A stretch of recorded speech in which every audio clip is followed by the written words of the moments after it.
রাজাকারের গদিতে আগুন জ্বালো একসাথে, জামাতের গদিতে আগুন জ্বালো একসাথে, শিবিরের গদিতে আগুন জ্বালো একসাথে, রাজাকারের গদিতে আগুন জ্বালো একসাথে, কাদের মোল্লার গদিতে আগুন জ্বালো একসাথে, সাইদের গদিতে আগুন জ্বালো একসাথে, নিজামের গদিতে আগুন জ্বালো একসাথে,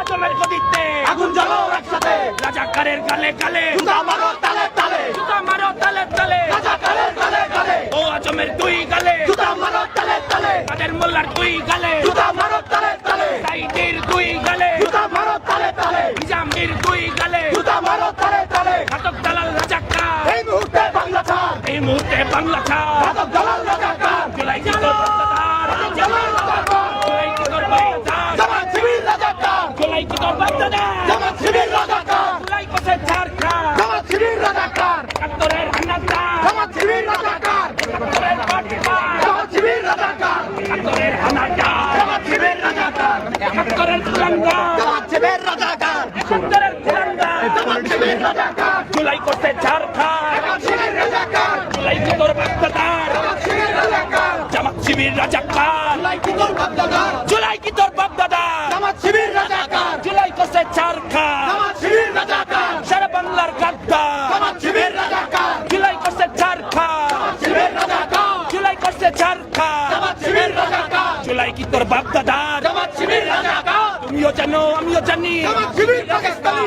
জামাত শিবির পাকিস্তানি তুমিও জানো আমিও জানি, জামাত মানেই পাকিস্তানি তুমিও জানো আমিও জানি, শিবিররা সব পাকিস্তানি তুমিও জানো আমিও জানি, গোলাম আজম পাকিস্তানি তুমিও জানো আমিও জানি, নিজামি পাকিস্তানি তুমিও জানো আমিও জানি, সাইদি পাকিস্তানি তুমিও জানো আমিও জানি, কাদের মোল্লা পাকিস্তানি তুমিও জানো আমিও জানি, ও আজম পাকিস্তানি তুমিও জানো আমিও জানি, নিজামি পাকিস্তানি তুমিও জানো আমিও জানি, সাইদি পাকিস্তানি তুমিও জানো আমিও জানি, কাদের মোল্লা পাকিস্তানি তুমিও জানো আমিও জানি, তুমিও জানো আমিও জানি সাইদি পাকিস্তানি, চলো চলো ছিল যে তারা যদি এখানে সোহরাওয়ার্দী উদ্যান যেই সোহরাওয়ার্দী উদ্যান এককালে রেসকোর্স ময়দান ছিল সেই রেসকোর্স ময়দান যেখান থেকে পাকিস্তান এবং তাদের অক্সিলিয়ারি ফোর্সরা আত্মসমর্পণ করেছিল সেই অক্সিলিয়ারি ফোর্স নতুন নামে ছাত্র শিবির নামে যখন তারা সোহরাওয়ার্দী উদ্যান দখল করতে পেরেছিল তখন তারা ভেবেছিল তারা টিএসসিকেও দখল করতে পারবে কিন্তু আজ আমরা সম্মিলিত জনগণ আমাদের রাজনৈতিক মত পথ নির্বিশেষে মুক্তিযুদ্ধের পক্ষে যে অবস্থান গ্রহণ করেছি তা ইতিহাসে লেখা থাকবে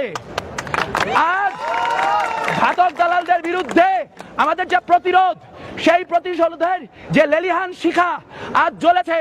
তাকে আমাদের দাবানলে পরিণত করতে হবে কিন্তু আমাদের মনে রাখতে হবে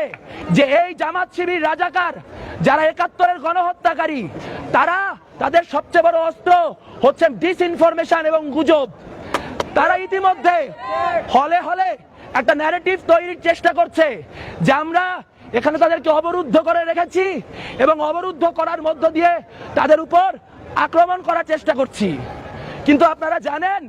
আমরা সম্পূর্ণ নিরস্ত্রভাবে সম্পূর্ণ অহিংসভাবে আজকের যে আন্দোলন সেই আন্দোলন করেছি আজ আমরা তাদের শান্তিপূর্ণভাবে শেষ যে সতর্কবার্তা সেই সতর্কবার্তা দিতে চাই আমরা কোনো সংঘাত চাই না কিন্তু আমাদের বাপ ভাইরা 30 লক্ষ মানুষ যাদের হাতে শহীদ হয়েছে 2 লক্ষ নারী যাদের হাতে ধর্ষিত হয়েছে তাদেরকে কোনোভাবেই এইখানে টিকতে দেওয়া হবে না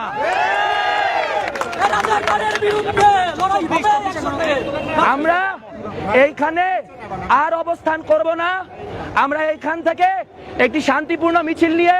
ক্যাম্পাস প্রদক্ষিণ করব করার মধ্য দিয়ে আজকের আমাদের যে কর্মসূচি সে কর্মসূচি শেষ করব একাত্তরের গণহত্যাকারী জামাত ইসলামকে পুনর্বাসন করার যে রাজনীতি সে রাজনীতি আমরা সম্মিলিতভাবে রুখে দিব আপনাদের সবার প্রতি জোর হাত করে একটা অনুরোধ আপনারা কোনো ধরনের উস্কানিতে পা দিয়েন না আমরা দেখতে পেয়েছি একটু আগে শিবিরের একজন কর্মী সে এখানে একজন নারীকে জুম করে ভিডিও করছিল তার বিরুদ্ধে যখন ছেলেপেলে উত্তপ্ত হয়ে তাকে আক্রান্ত করতে যায় তখন সেখান থেকে দৌড় দিয়ে চলে যায় এই ছেলেটি ভিতরে যে অনলাইন ব্যবহার করে সারা দেশে এই ন্যারেটিভ সাব্যস্ত করার চেষ্টা করবে যে আমরা আক্রমণ করেছি আমরা আক্রমণ নিয়ে এগিয়ে গিয়েছি কিন্তু আপনারা জানেন তা সত্য না। তারা প্রেস কনফারেন্স করবে, তারা প্রেস কনফারেন্স করুক। তাদেরকে আমরা বলতে চাই যে আপনারা মানে এখান থেকে কেটে পড়েন। আমরা এখান থেকে মিছিল নিয়ে বের হয়ে যাচ্ছি। বাংলাদেশের রাজনীতিতে অনেক রাজনৈতিক মতপার্থক্য থাকবে, কিন্তু ৭১-এর গণহত্যাকারী এবং ২৪-এর গণহত্যাকারীদের আমরা কোনো রাজনৈতিক স্পেস দিব না।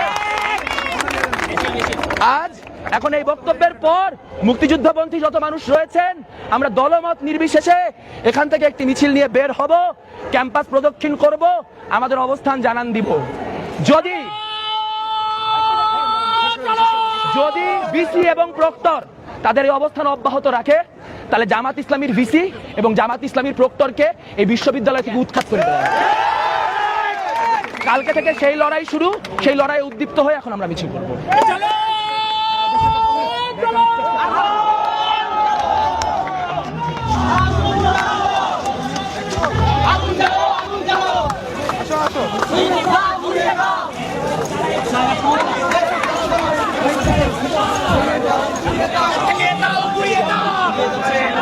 জামাত শিবিরের রাস্তা না ভেঙে দাও, গুড়িয়ে দাও স্লোগানে উত্তপ্ত আবারও ঢাকা বিশ্ববিদ্যালয়। আপনারা দেখছেন টিএসসি থেকে বের হয়ে কিন্তু তারা মিছিল নিয়ে ক্যাম্পাস প্রদক্ষিণ করবে, এই উদ্দেশ্যে কিন্তু ক্যাম্পাস থেকে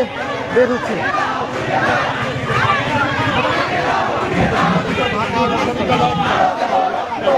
দিয়েছি তো রক্ত, আরো দিব রক্ত, জামাত শিবির রাজাকার, এই মুহূর্তে বাংলা ছাড় সহ অসংখ্য স্লোগান দিচ্ছেন এই বামপন্থী শিক্ষার্থীরা। সেটি দেখানোর চেষ্টা করছি কালের কণ্ঠের মাধ্যমে। এই মুহূর্তে দেখছেন শিবির মূলত যে ঢাকা বিশ্ববিদ্যালয় ক্যাম্পাসে যারা যুদ্ধ অপরাধী রয়েছেন তাদেরকে বিচার করা হয়েছে, তাদেরকে তাদের ছবি যে টাঙানো, সেই ছবি টাঙানোর অভিযোগে কিন্তু এখানে অবস্থানের বামপন্থী ছাত্র সংগঠনগুলো, বিশেষ করে ছাত্র ইউনিয়ন, ছাত্রফ্রন্ট, সমাজতান্ত্রিক ছাত্রফ্রন্ট সহ বেশ কিছু সংগঠন, সেই সংগঠনগুলো কিন্তু